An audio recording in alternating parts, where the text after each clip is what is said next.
So first off, my name is Erin Herbig. I'm the city manager here in Belfast, and I just want to welcome you all to our annual committee training. This is the second year that we're doing this here in the city of Belfast. Just as a bit of a backstory, I came in 2020, and our citizen committees were all a little bit different. And there was definitely some sort of frustration. We had a lot of very talented people at the table, but it was obvious that if we had a little more structure to it and we're giving people a little more direction, we would be able to better siphon all of this passion and smarts that we have in this community into even better results. And so I really want to thank you all for taking the time to be here today. Since we have started this process, which includes trainings, which includes just better communication and a very solid idea of because I think when most people get on a committee, they want to accomplish stuff.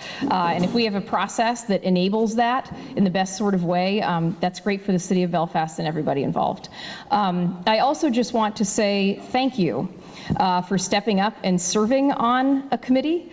I think especially nowadays, with everything going on with government and how people feel about it, I think a lot of people shy away from wanting to get involved in things like this because of fears or just how it may go. But the reality is that government is all about people and what they bring to the table and their experiences and their wisdom, and being part of that process and engaging in the process is just so important. So I just want to say thank you to each of you for taking time away from your families or other things you care about or your jobs to be part of this process. It's really, really important, and we are starting to see just incredible results of the work coming out of our committee, and that is absolutely has everything to do with each of you. So thank you for being here. So this is your training. What we are going to go over is, did everyone get this handout when they came in the door?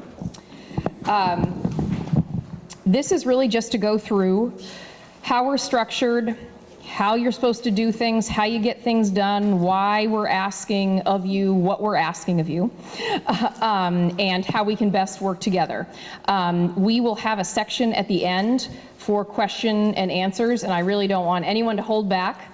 I want you to just ask something you're worried about, something you're confused about, something you think we need to do a better job clarifying. I'd like to hear that. But also, as we go through these sections, if there is something, just poke your hand up, and I'm fine interrupting and answering anyone's questions that may be specific to what we're covering in the moment. So actually, before we get started though, before I jump right into it, how about we go around the room? I know a lot of you know each other, but maybe not everybody, and we will start with Hugh right here. Introduce yourself and what committee you're on. Hugh Townsend, Harbor Advisory Committee. Kathy Gibbon, Harbor Master. Paul Nairn, the same. Joanne Mossfeld, Harbor Committee. Warderhead Guyette, Board of Adjustment Review. Nat Clifford, Housing and Property Development. Joyce Enberg, Every. Gail Savitz, in-town design. Joey Reynolds with the Pedestrian Transportation and Accessibility Committee.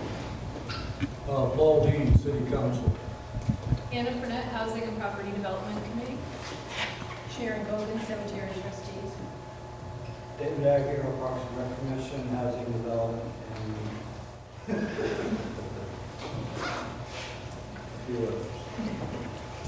Dana Key, Board of Appeals.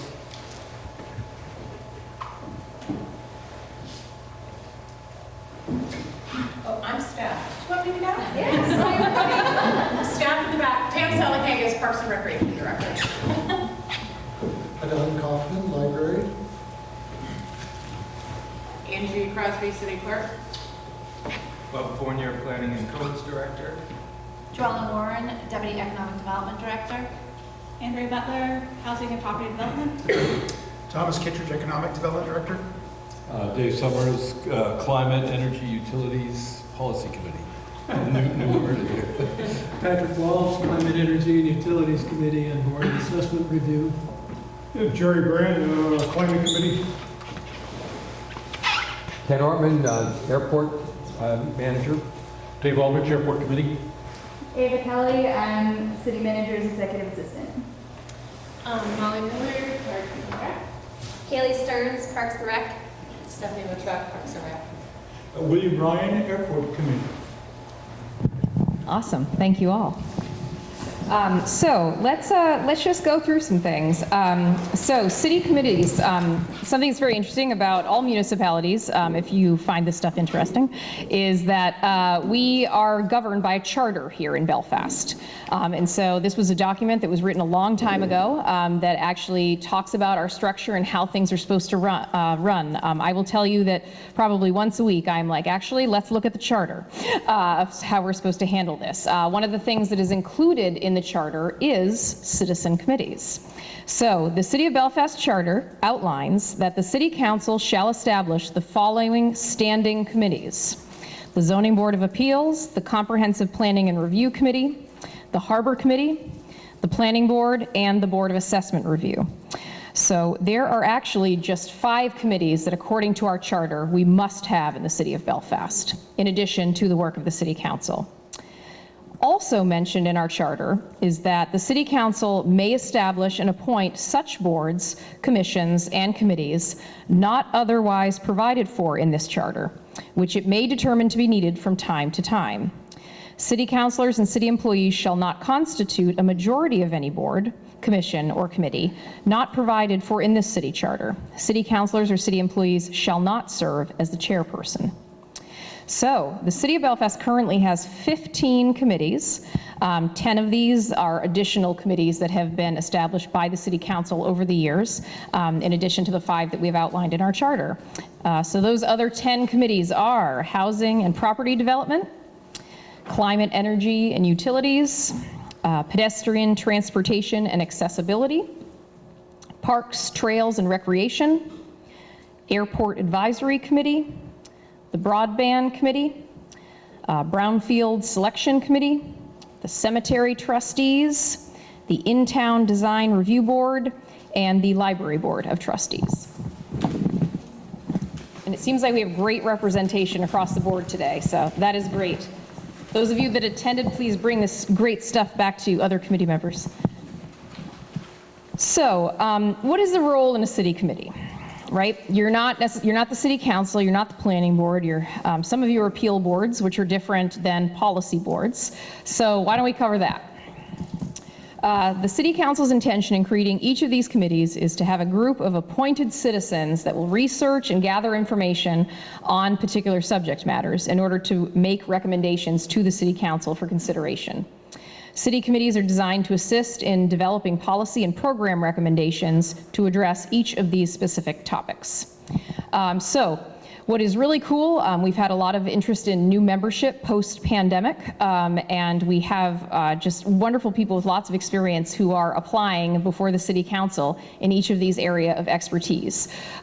We always sort of say that, you know, in a perfect world, every single concept for a good idea would start at the committee level in the City of Belfast.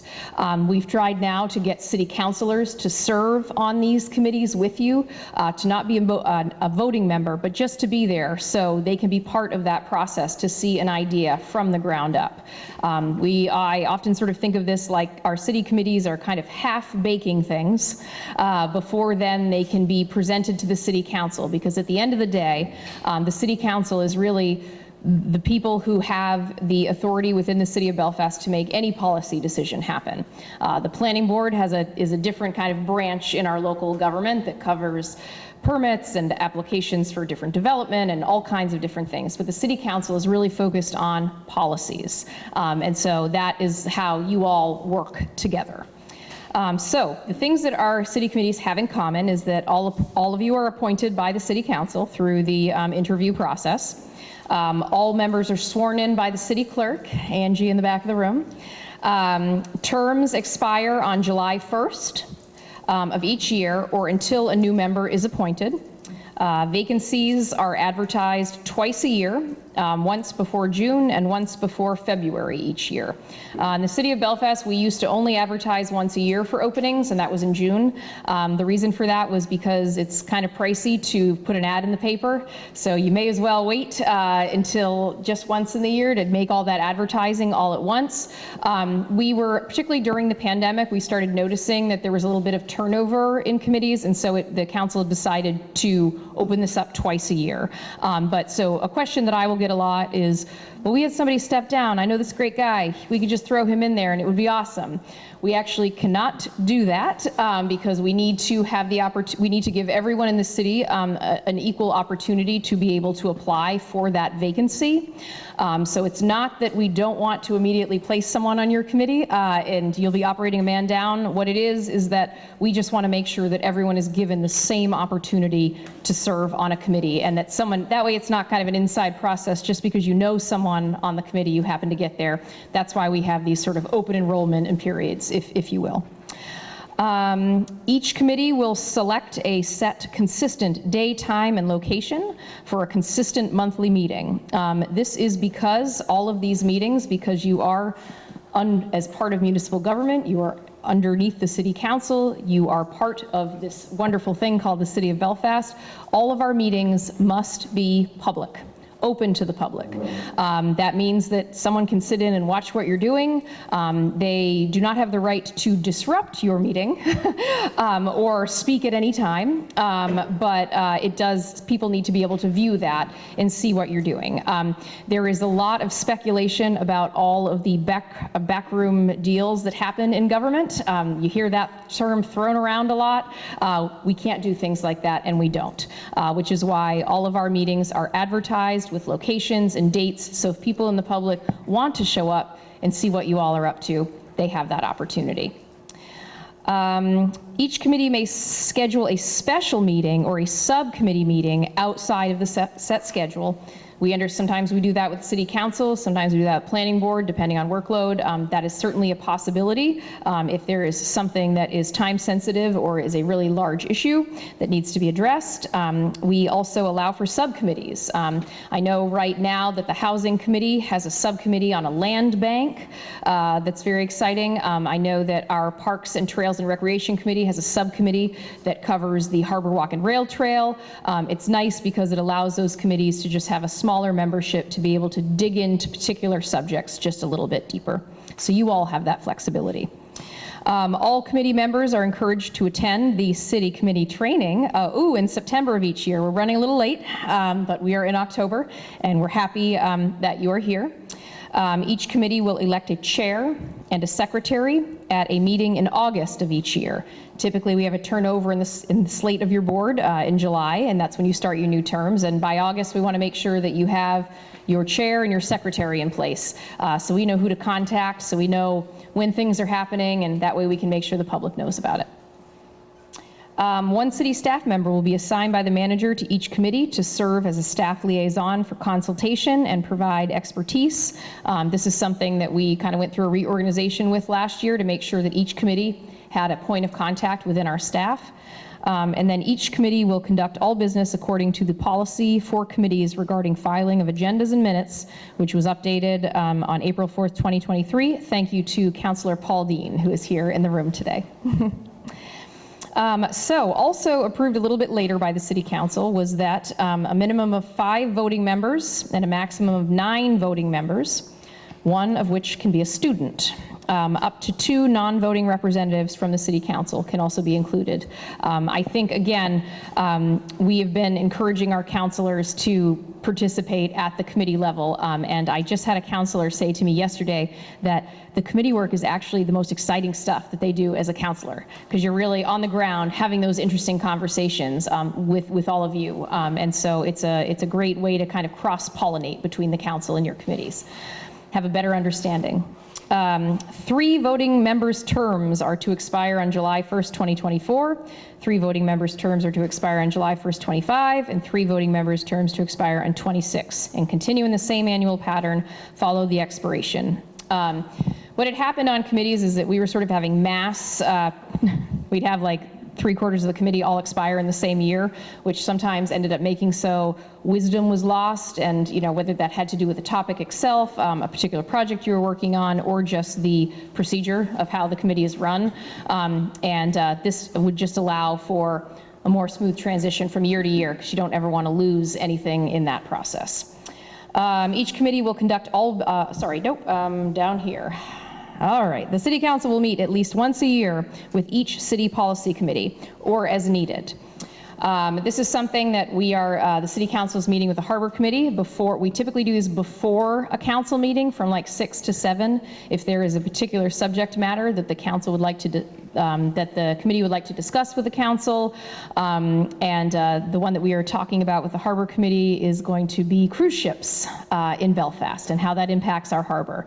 And so the work sessions are a little more informal. It's a nice chance for committees and the council to be able to have back and forth conversations that are not kind of within a cramped council meeting, and just really be able to kind of dig into something like cruise ships that may need a little bit more explanation and conversation about how things are going. So.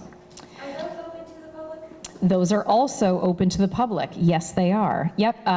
The only instance in the city in which we really have meetings that aren't open to the public have to do with when we conduct executive sessions having to do with personnel matters, legal issues, things that, or maybe sort of real estate stuff, deals that are in the works that if the public were to know, it could jeopardize something that is happening or give someone a greater or less competitive advantage.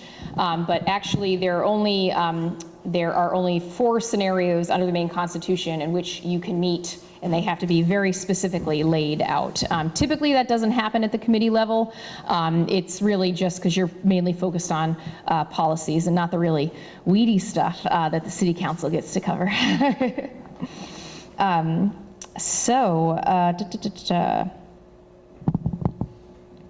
The City Council will review the subject matter jurisdiction of each city policy committee annually, and the City Council may refer items from its meeting agenda to a specific committee. So maybe there's a great idea that's come up to the City Council. They may say, actually, let's have the Housing Committee look into this. Land banks was one of those things. The City Council had recently asked the Housing Committee to also look at manufactured housing and roads and standards and things like that. Sometimes that committees can kind of, the Climate, Energy and Utility Committee is currently working on our hazard mitigation plan because clearly we have some stuff going on in our harbor that we need to start thinking about for the next years to come. So sometimes the council will sort of punt things to particular committees to be able to dig into them a bit more and provide their expertise and then make recommendations to the City Council. Does anyone have any questions right now? No? All right. It is the goal of Belfast City Council to allow for public input and open communication regarding all aspects of city business. To that extent, it is hereby adopted that all City of Belfast committees and boards shall hereby abide to the policy regarding filing of agendas, minutes, as outlined below.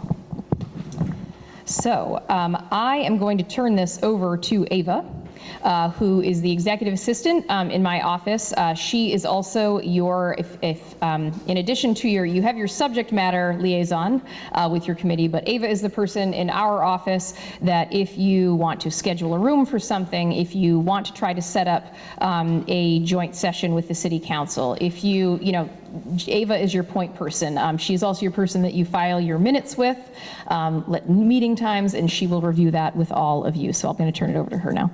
Thank you. Thank you. All right, yes, I am the person that you've been emailing back and forth with. Thank you so much for all of your communication. I really appreciate it. Obviously, I was new to this coming in the first week of August, so I'm learning with you, and this has been a great opportunity for me to understand better the formalities of this so that I can be more on top of things that I need from all of you. So the policy for committees regarding filing of agendas and minutes from December 21st, 2024, January 17th, 2017, sorry, that was 2004, updated April 4th, 2023. So we have looked at it fairly recently.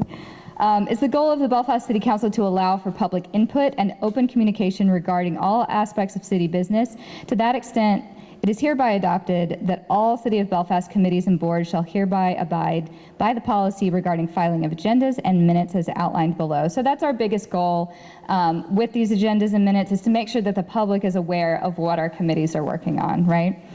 Each committee shall file a written agenda with the executive assistant a minimum of 3 days in advance of regular meetings. Emergency meetings shall be called in the same manner for the City Council to call an emergency meeting as prescribed in the city charter by providing at least 6 hours of notice to the members of the committee, the executive assistant, and to members of the local press.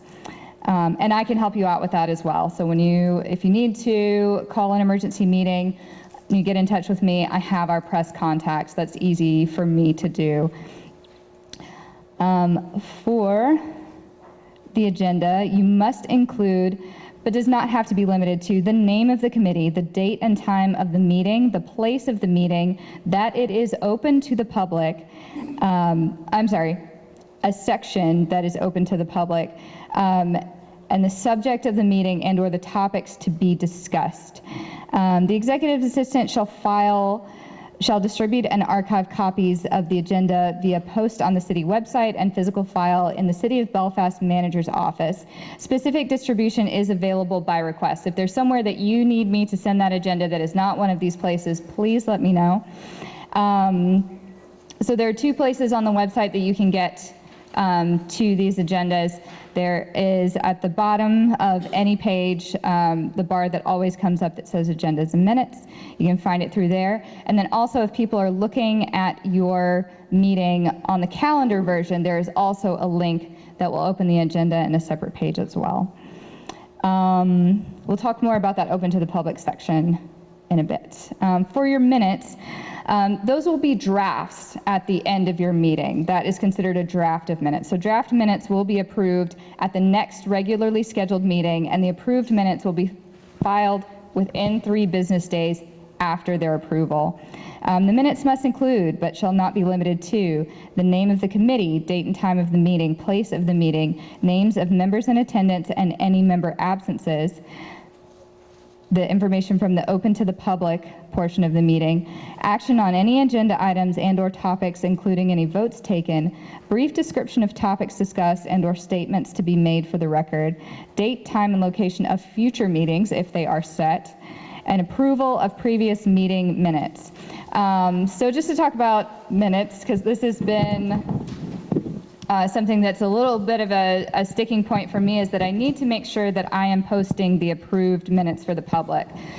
If you are sending me something that still says draft across the back of it, or draft in the heading, even if that has been approved, that's going to indicate to the public that it is maybe not all of the information. So just be clear that you're sending me approved minutes, and especially if I can see in the minutes that you have, and in your agendas, that you have an item that says approval of minutes, and in the minutes that they were officially approved. That's great for me. That way we have a paper trail, so if things get forward, everything's in order. So I appreciate you guys having attention to detail when it comes to that. Once approved, the minutes should be noted as such, no longer titled draft, before submission to the executive assistant. The executive assistant shall distribute and archive copies of the minutes via post on the city website and physical file in the City of Belfast manager's office. Again, specific distribution is available by request. Note, agendas and minutes must be sent in Word or PDF format. PDF is certainly preferable anytime you're sending something that you don't want to be altered by someone else. Obviously, in this day and age, it's very possible to do that with all of our wonderful technology. But if you send it in a PDF form, it just is a marker of security that it hasn't been tampered with. Shall I continue with FOA? Sure. So we have next in your handout a list of some of our roles. As the executive assistant, I am the FOA officer. So if you ever receive something that says, based on the Freedom of Information Act, I would like this information from your committee, please send it to me. I may not be the person to fulfill that request. You may be the person to fulfill that request, but I'll make sure that it happens. I'll make sure that you have your bases covered and that you're comfortable with that process.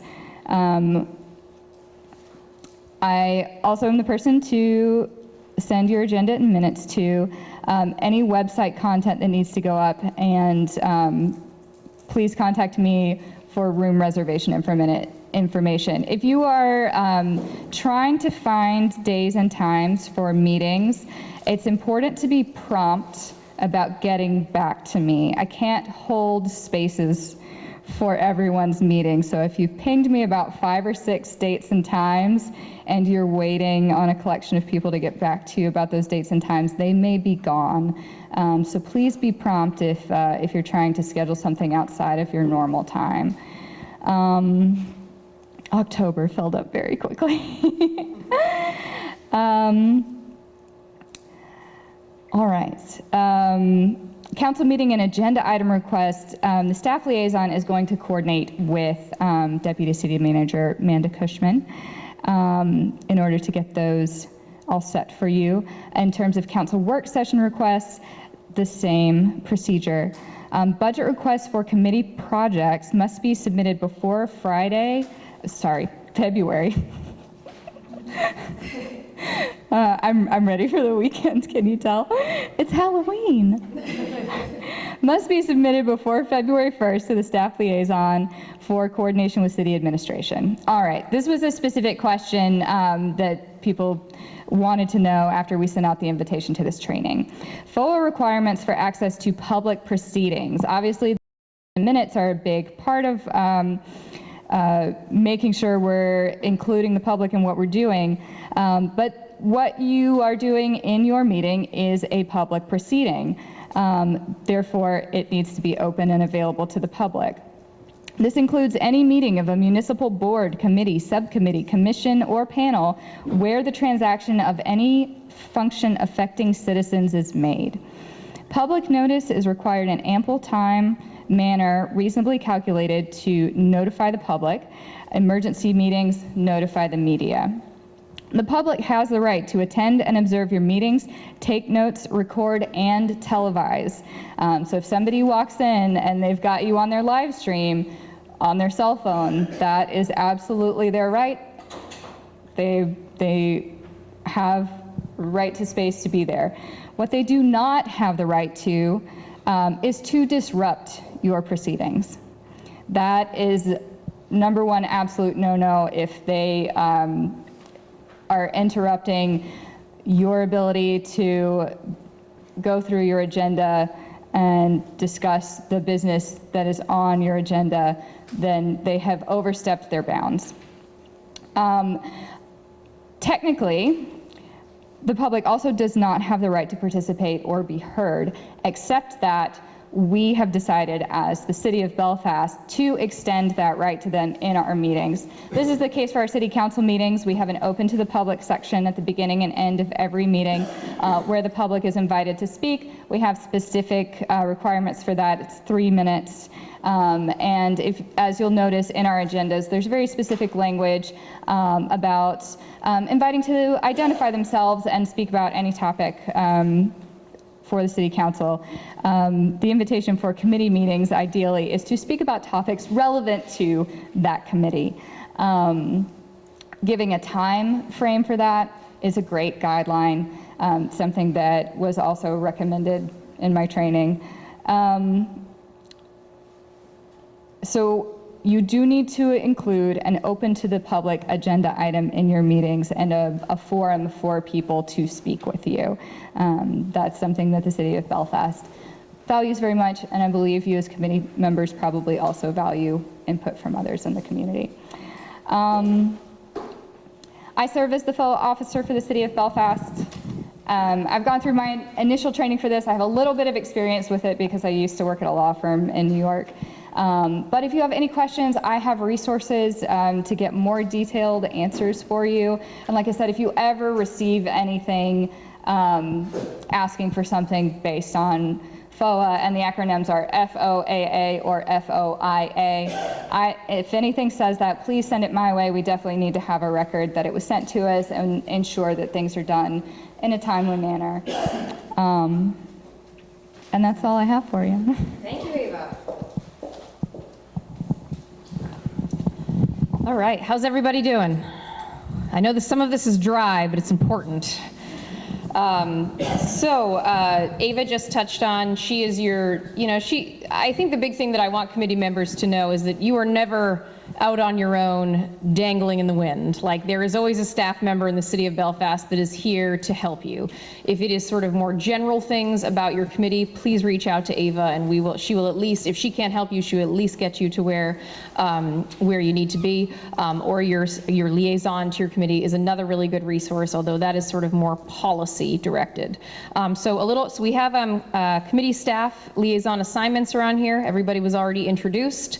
Something that I just want to sort of, I know every committee is still a little bit different, but our goal here is that our staff liaisons will not be responsible for agendas, minutes, website content, or room reservations. That is something that, as a committee, we want you to function independently as citizens doing this. We are there to support you, but you are a policy body. The role of a staff liaison is for consultation and provide expertise, not to provide administrative support to the committee and its members. The members of our staff that are liaisons for your committees are not staffers. Even in the city of Belfast, that is not a thing. A lot of the folks that are liaisons to your committee have very busy jobs and obligations in the city of Belfast, in addition to their obligations to the city council and to the committee. Kathy is also a harbor master, so she has a lot of responsibility outside of that. So please just keep that in mind when interacting with our staff. And then any necessary communications with city staff members outside of the scheduled meetings should be directed through the committee chair. Again, that makes it a little bit easier. If you have a question about something, go to your chair first. Talk to them. It makes it a little more efficient, because then that chair can guarantee that the information is getting out to the entire body. Something as staff that we always have to be very careful is to make sure that all committee members have access to the same information. And that is why we ask you to follow these channels, because really at the end of the day, as employees of the city of Belfast, our gold standard is equity for everyone in everything that they do.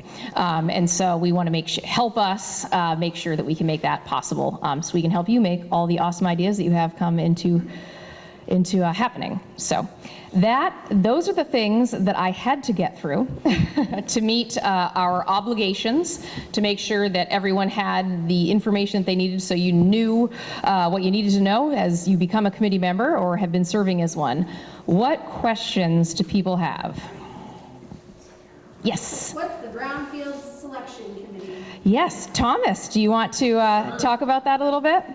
Yes, so we have, City of Belfast has secured over the years a number of grants from the United States Environmental Protection Agency, known as Brownfields Assessment Grants, where we can do environmental assessment of properties in Belfast. And so we solicit applications for people that want to have this assessment work done, but we have to have a process for approving or not approving those. This committee primarily fulfills that role. We also have a revolving loan fund program to actually pay for the cleanup of brownfield sites, and that committee will also be reviewing those types of applications and making recommendations for me to bring to the city council. So that's their primary function, to implement this program that we've had for the past decade. Cool, thank you. Hugh. I know some committees have alternates. I don't know about all of them, but it's not mentioned in here. So what's the role of alternates, and also how do you establish quorum typically in a meeting? So the question is some committees have alternates, what are their roles, and how does that impact the quorum? So some committees do have alternates. That really just means that they can participate in part of the discussion with the committee as a way to sort of sway folks in one direction or another. However, they do not have a vote. is the difference. Typically in the city of Belfast, when there are committees that are structured like that, like the planning board is like that, there are several committees that are like that. When folks will typically come into a committee as an alternate in their first year or two, and then when there is another opening, when we sort of tee that up to the city council, we notify the council that someone is an alternate, and we communicate with them to say, would you like to go to full member status? And the answer is, I think, always yes. So we make sure that that is a possibility and that the council considers that as they're appointing new members. Be sure to remind us of that, though, if you are interested. That's always just, I think we've caught them all, but it could happen. And then as far as quorum goes, really you need to have a majority of your members. You cannot function, I believe in here you have to have at least, or you need to have 5, but committees can function with 3.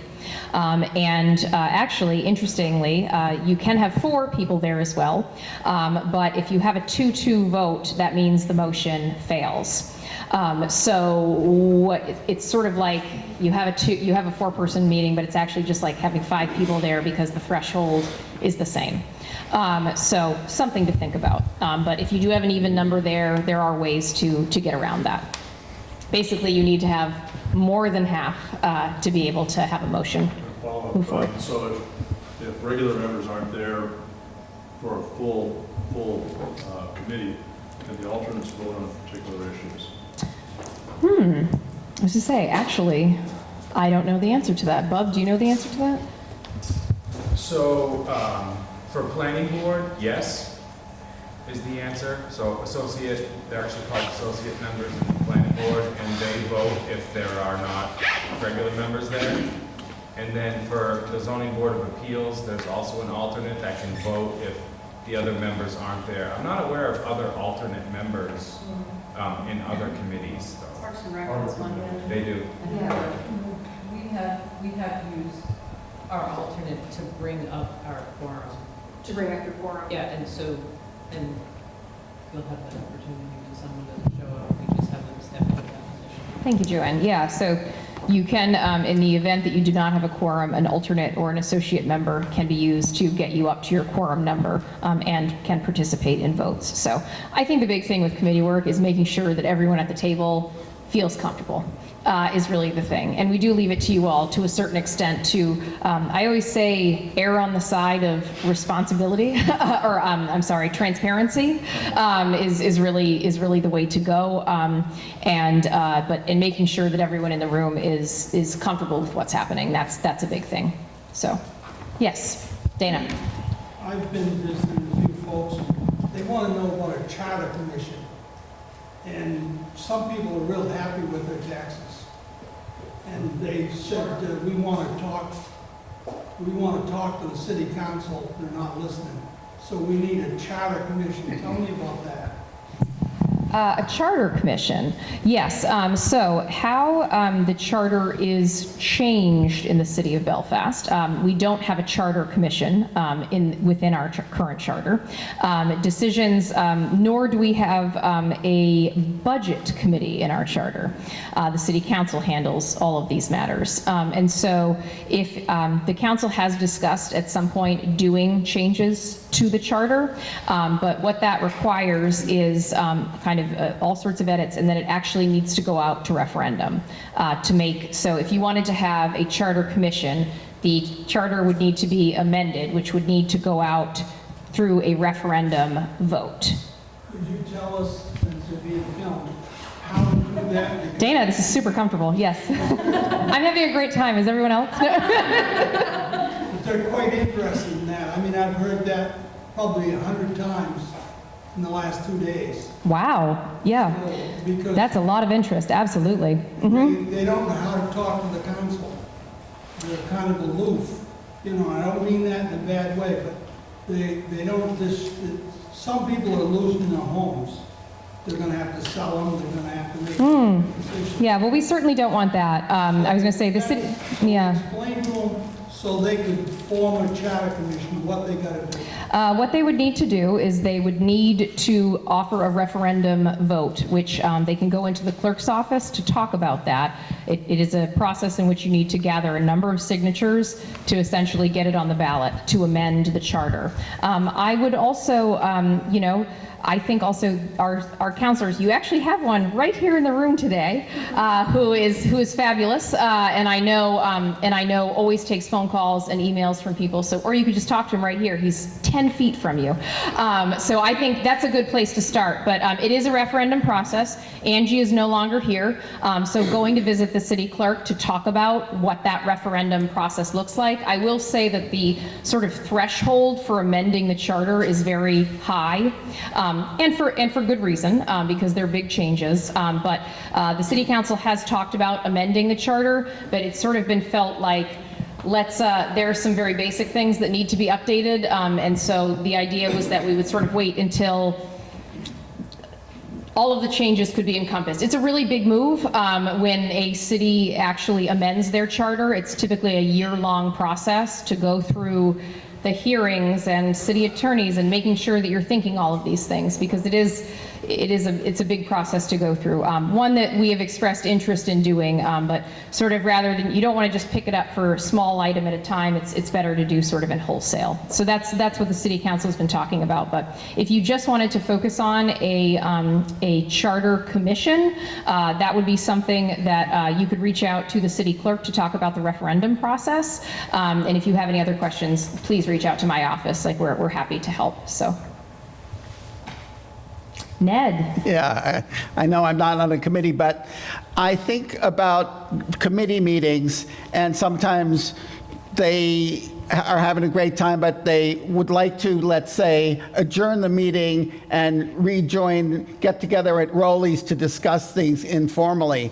Are you allowed to, you know, say, hey, you know, I don't know if I want to be like talking to the press and hear all this. Let's go, you know, not really have a meeting, but get together at Rowley's and hash it out and say what we really think?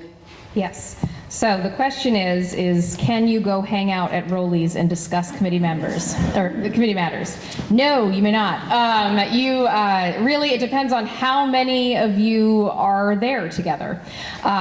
In the instance of the City Council, we can never have more than 3 of them in one room, because then it is considered a public meeting.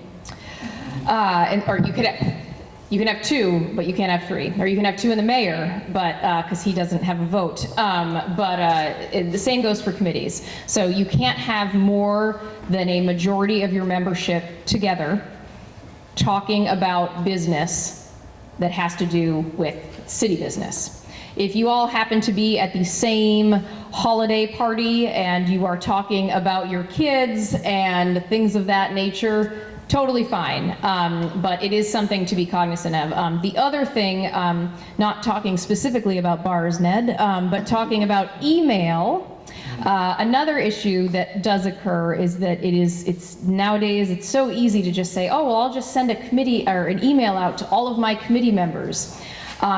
It is all right to do that when it comes to scheduling a meeting or canceling a meeting or sort of things like that, checking people's availability. However, talking about actual policies and ideas, if you are doing that through email and there is more than a majority of you on that email, it is considered a public meeting. And so would fall under your, number one, you shouldn't do that. That's just not a good idea. It's something to be very cognizant of. I've worked in government for 15 years now, and sort of impropriety is obviously a no-no, but the appearance of impropriety, it can be just as damaging. So just being very, err on the side of transparency always is my recommendation, so. I have a question. Sure. Because we're currently working with like street plans. They usually send us information so we kind of have the opportunity to read it like before the meeting. Is that not okay to do? Wait, say that again? So they send us like what their plan is for us to talk about at the meeting before the meeting. Is that okay to do? No one should respond. Got it. Yep. If you'd like, the question was, can I distribute information to the committee prior to the meeting? yes, you can do that. No one should respond, though, or offer any remarks on it. Even something as simple as, well, geez, this is going to be a quick meeting, should not, anything that can give any indication of how one may vote or how one may try to sort of get a conversation to go. Those conversations need to be reserved for the public space at the advertised time that our community knows about, because everybody has the right to be there. So, yep. Another question? Oh, yeah. Sure, absolutely. This is the first time I've been on a committee. So after your term is up, are you able to apply? Yes. Is there like a set term of how many times you can do that, and can you do multiple committees at once? So question is when you are expiring your term, can you apply again? Yes, the answer to that is yes. We will just ask that you come into our office before the deadline and fill out your application. What will happen is that each year in May or maybe even April, our office will reach out to you to say, hey, your term is expiring. So if you're interested in remaining on the committee, you will need to reapply and go through the process.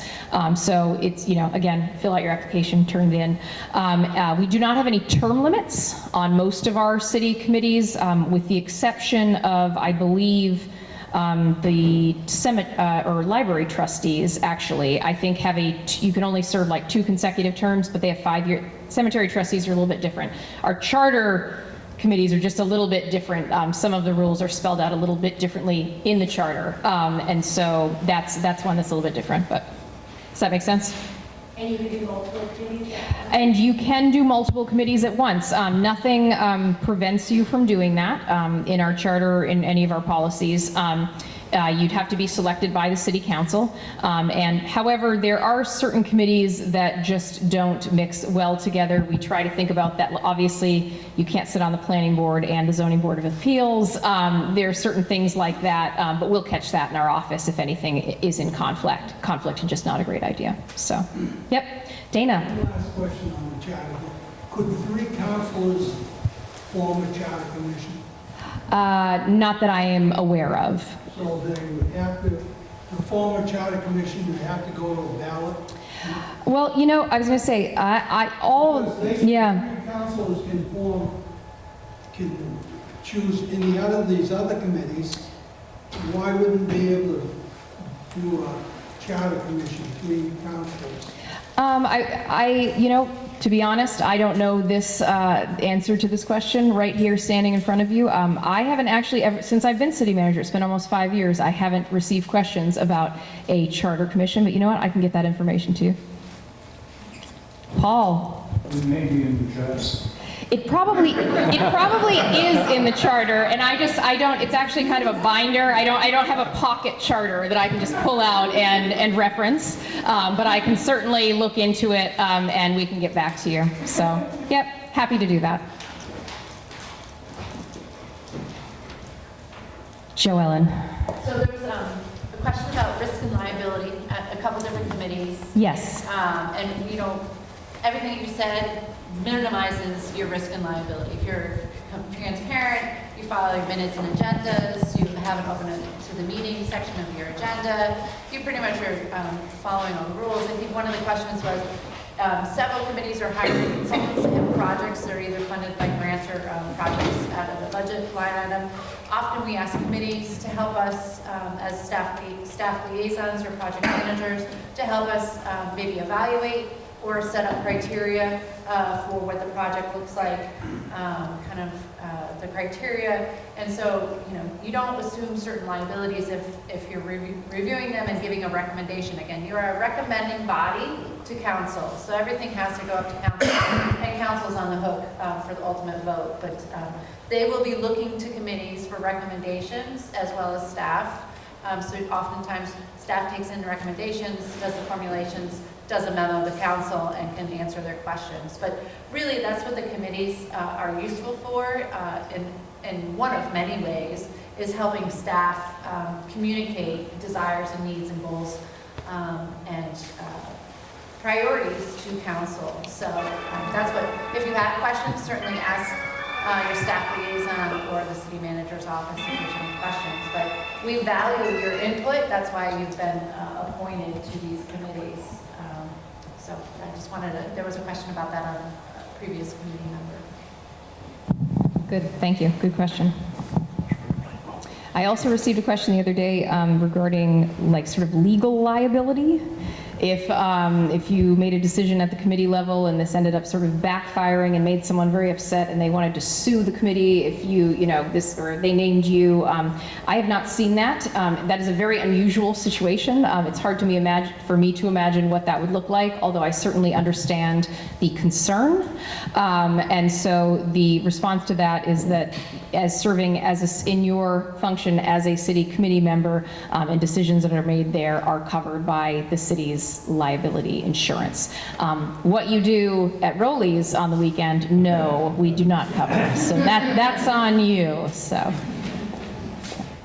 any other question, Nat? Yes, along the lines of having an open to the public section of our meetings, is there any policy about how the public might contact a committee, say through email on our page on the website, or is there any thinking if we wanted to do that, or is there no preference in how that's done?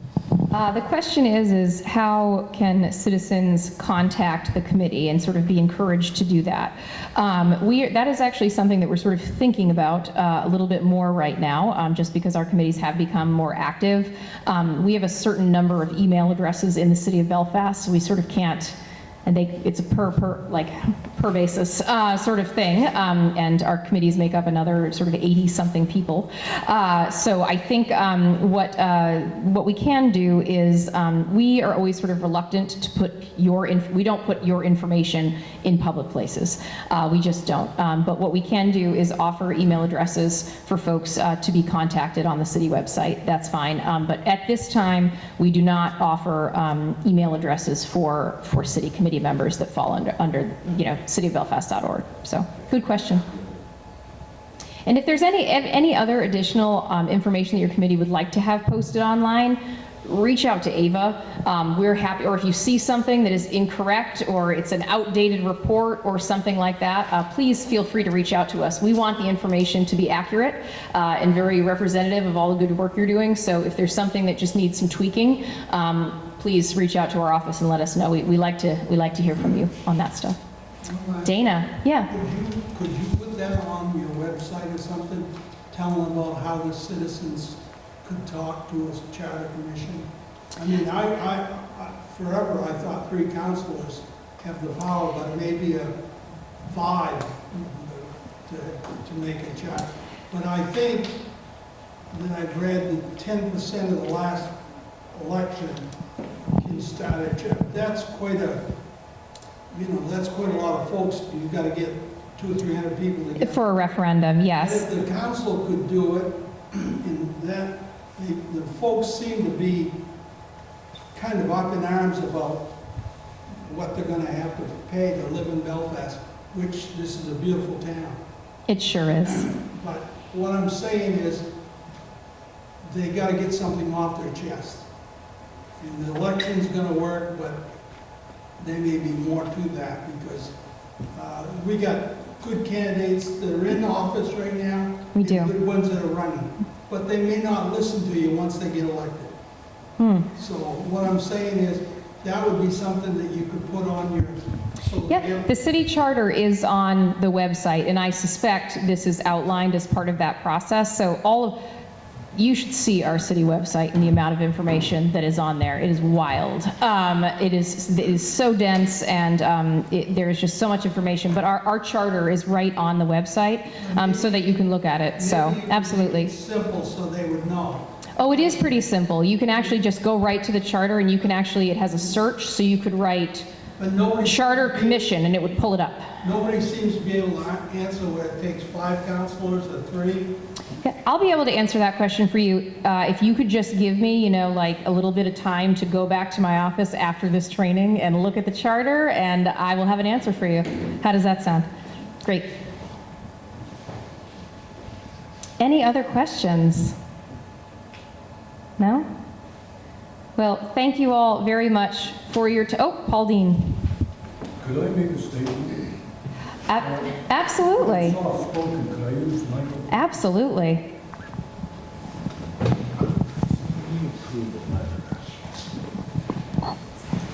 Councillor Dean also sits on the Court Committee.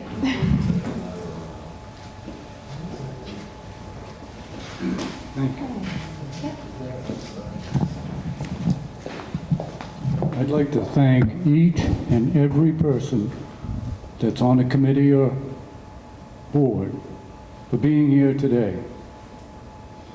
You know, you are helping the City Council with your ideas and thoughts that you bring before us. On each agenda, you can come in as a group or an individual that you send to give us an update of where you are at any point in time. We don't get enough of that. It's important to hear from you. I wanted to say I'm proud of you, too. But that's the last time I'm going to use the word you. We are here for the public. That's why it's important to hear from the public. The agenda for the council is pretty comprehensive. It allows the public to speak at the beginning and the end. Someone may be sitting there listening to you for hours. You know, Parks and Rec, I heard from Pam, you know, a couple-hour meeting. If they're sitting there the entire meeting and they have an idea, they should be able to speak at the end of the meeting. So you have a right to change your agendas any way you want. And I just think it's important to hear from the public. So how do you do that? So that's what helps me as a counselor. By listening, you can govern. And more heads are better than one. So but in closing for me, I just wanted you to hear that, to give you a basis of why we're here today, is to make you do a better job at what you're doing, and to thank you for it. That's all, I just needed to say that. Thank you.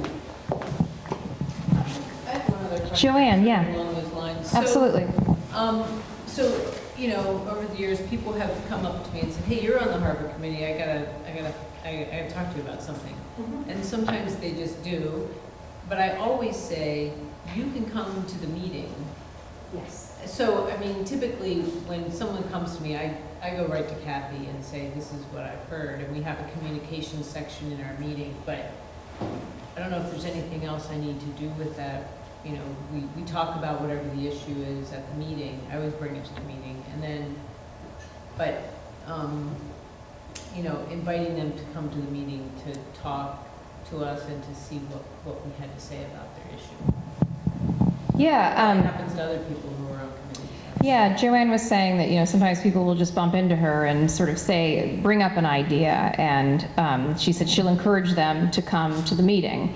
And I will say that in my office, the phone rings off the hook all day, and we are always giving out times and locations of particular subject. Oh, okay, yep, this committee is meeting at that time, and that there's an opportunity for public comment at each of these meetings, so you can bring this forward. And so that is the proper channel to go through. So we also give out counselors' information, so people can, their emails and their phone numbers, so people can be contacted.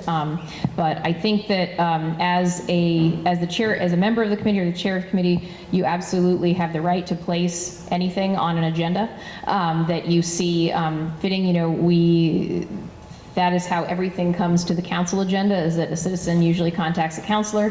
Counselor reaches out to my office, and we figure out a way to try to have a discussion about that, or flush something out, or you know, make it, if it's, get it so we can have a discussion if it's a good fit for the city of Belfast. Ava. I'd just like to make a plug for our social media with that question. It can be hard to get traffic onto the website to find some of this information. Social media is much more accessible to a lot of folks, and Facebook is really big here. So if you use Facebook, I'm working on getting our Instagram connected. There's a little bit of a schism with Meta.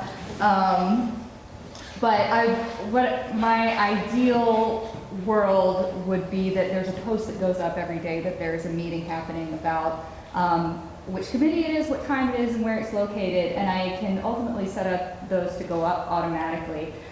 What I need from everybody else is to traffic our Facebook page and to like and share things.